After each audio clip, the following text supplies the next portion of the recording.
ముందుగా కాంగ్రెస్ బీఆర్ఎస్ల మధ్య బీజేపీ ఉంది కాబట్టి వాళ్ళ వాదన ఏంటో విందాం. విఠల్ గారు చెప్పండి, ఈ కాళేశ్వరం కమిషన్ నివేదిక పరిణామక్రమం ఏ రకంగా ఉండబోతోంది? కేసీఆర్ గారిని హరీష్ రావు గారిని తప్పుపట్టినట్టు అనుకోవాలా, లేక వాళ్ళు కమిషన్ అజ్ఞానంతో చేసిందని కేసీఆర్ వాదనని మనం ఏకీభవించాలా? ఈ రెండు పార్టీల వాదన మీకేమనిపిస్తోంది? మధ్యలో దీంట్లో మీ ఈటెల రాజేంద్ర గారి పాత్ర గురించి కూడా మీరేమైనా చెప్తారా? సార్ గుడ్ మార్నింగ్, మీకు అక్కడ ఉన్నటువంటి ప్యానల్ మెంబర్స్ కి అండ్ సాక్షి వీక్షకులకి గుడ్ మార్నింగ్ తెలియజేస్తూ, ఇది గత కొంతకాలంలో అంటే ఎన్నికల కన్నా ముందు నుంచి 2023 ఎన్నికల కన్నా ముందు నుంచి కూడా కాళేశ్వరం పైన అనేక రకాల అనుమానాలు, ఆరోపణలు, అవినీతి ఆరోపణలు రావడం అనేది మనం చూసినాం సార్. అందులో భాగంగానే ఈ కాంగ్రెస్ ప్రభుత్వం వచ్చిన తర్వాత PC Ghosh commission, enquiry commission వేసింది. భారతీయ జనతా పార్టీ విషయానికి వస్తే చాలా సందర్భంలో మా అగ్రనాయకులు కూడా కాళేశ్వరం అనేది ఏటీఎం ప్రాజెక్ట్ గా మారిందనేది మా పార్టీ తీసుకున్నటువంటి ప్రచారం నినాదం కూడా అప్పట్లో ఎన్నికల ప్రచారంగా ఇది మారింది. సో కాళేశ్వరానికి కొంత పూర్వపరాలకు వెళ్ళగలుగుతుంది సార్. మీకు తెలుసు బాగా,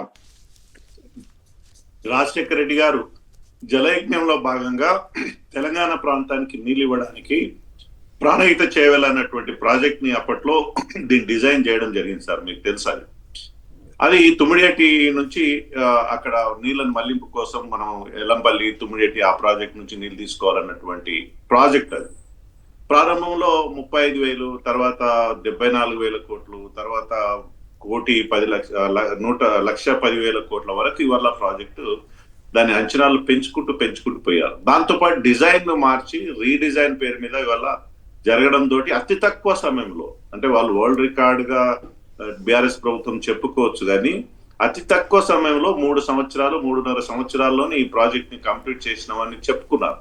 కానీ మనం ఈ కనీసం ఒక ఇల్లు, డబుల్ బెడ్రూమ్ ఇల్లు, ఒక ఇండిపెండెంట్ హౌస్ కట్టాలనుకున్నా ఒక 1 year, 1.5 years, 2 years పట్టే క్రమంలో ఇంత పెద్ద ప్రాజెక్ట్ ని 3.5 years లో మేము కంప్లీట్ చేసినామని చెప్పారు. దానిపైన 18 లక్షల ఎకరాలకు నీళ్ళు ఇవ్వడానికి, మరి ఇదంతా తెలంగాణకు ఒక లైఫ్ లైన్ ప్రాజెక్ట్ అని చాలా విషయాలు చెప్పుకున్నారు. ఇవాళ వరల్డ్ లో కూడా దాని ప్రచారం జరిగింది. జియో ఛానల్ అట్లాంటి, డిస్కవరీ ఛానల్ అట్లాంటి వార్తలు కూడా ఇక్కడ వచ్చినాయి. బట్ ఏం జరిగింది, ఇది లాస్ట్ కి చివరికి ఇవాళ పిసి ఘోష్ కమిషన్ వేసిన తర్వాత చాలా స్పష్టంగా ఇది అధికారాన్ని దుర్వినియోగం జరిగింది. 1,00,000 కోట్లు గంగ పాలైన, గోదావరి పాలైంది. ఇవన్నీ కూడా మనం ఇవాళ చూస్తా ఉన్నాం. దానికి బాధ్యుల్ని ముఖ్యమంత్రి, తర్వాత అప్పుడున్నటువంటి ఇరిగేషన్ శాఖ మంత్రిని చేయడం జరిగింది.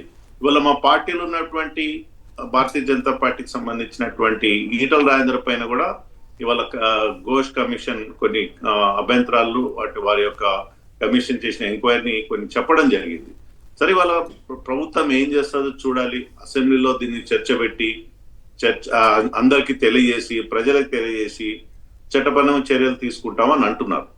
మరి దీన్ని ఎంతవరకు చట్టపరమైన చర్యలు తీసుకుంటారు, ఏ రకంగా తీసుకుంటారు, ఎట్లా తీసుకుంటారు, అది రికవరీ చేస్తారా, ప్రాజెక్ట్ సంగతి ఏంటి, అసలు అన్నిటికి మించి కొమ్మినే సార్. సరే, ఇది ఎంక్వైరీ ఇవన్నీ ఒక పక్కకు పెడితే, ఎక్కడైతే ఆ ప్రాజెక్టు కుంగిందో, ఏ పిల్లర్ దగ్గర అయితే కుంగిందో దాన్ని ఎందుకు రిపేర్ చేయట్లేదు? దాన్ని ఇప్పుడు దాన్ని లైవ్ లోకి తీసుకురావాలి కదా, దాన్ని యూసేజ్ లోకి తీసుకురావాలి కదా ఆ ప్రాజెక్ట్. రైట్, ఎవరి తప్పు ఒప్పు అని పక్కకు పెడితే కరెక్ట్, అది తక్కువ అమౌంట్ తోటి దాన్ని రిపేర్ చేయొచ్చు అనేది చాలా మంది ఇంజనీర్స్, నిపుణులు చెప్తా ఉన్నారు.